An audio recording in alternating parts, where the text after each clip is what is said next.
2020, what a year this has been.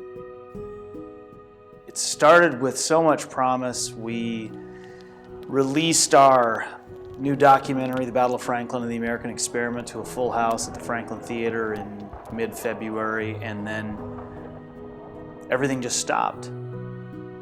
A few weeks later, March 20th, was the last day, and COVID just changed the world.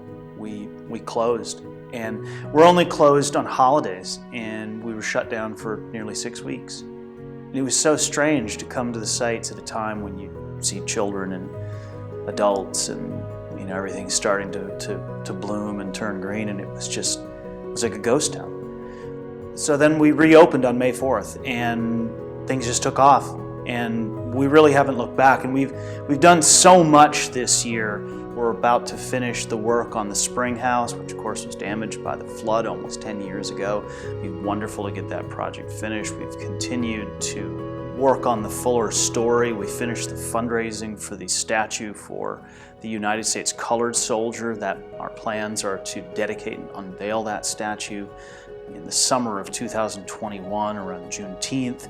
We launched a huge Facebook campaign, 600 posts in 100 days. We just picked up a ton of support, had a lot of comments, had a lot of people asking questions about who we are, what we do, why we've expanded our mission. Our mission does continue to expand. And in the middle of all this craziness that 2020 has been, barely 6 weeks after we reopened, we dealt with the issue of the death of George Floyd, and then this sort of ripple effect that begins again about our history and how we reckon with it. And we see a lot of opportunities.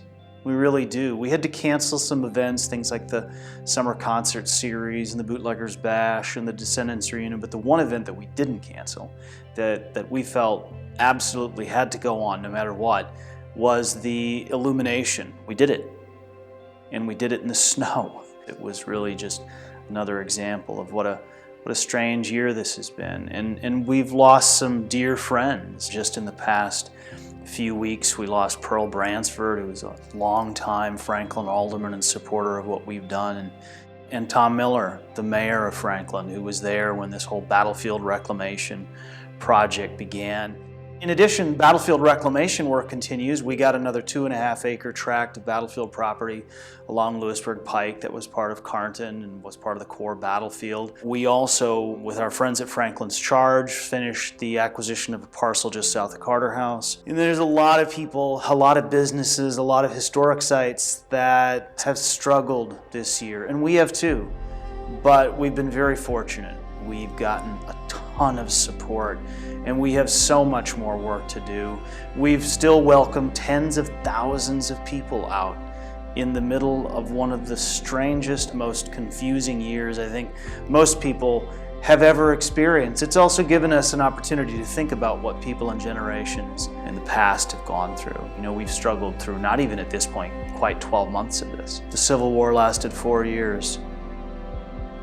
And in closing, to give folks an idea of what's coming, 2021 I don't think can be any worse, so there's a lot of upside. We're also working on a new documentary about our Declaration of Independence and truly how the premise that all men are created equal was put to its greatest test during the American Civil War. And we will continue every day, every week, every month, and for years to come, teach people how this war, how our war, redefined America.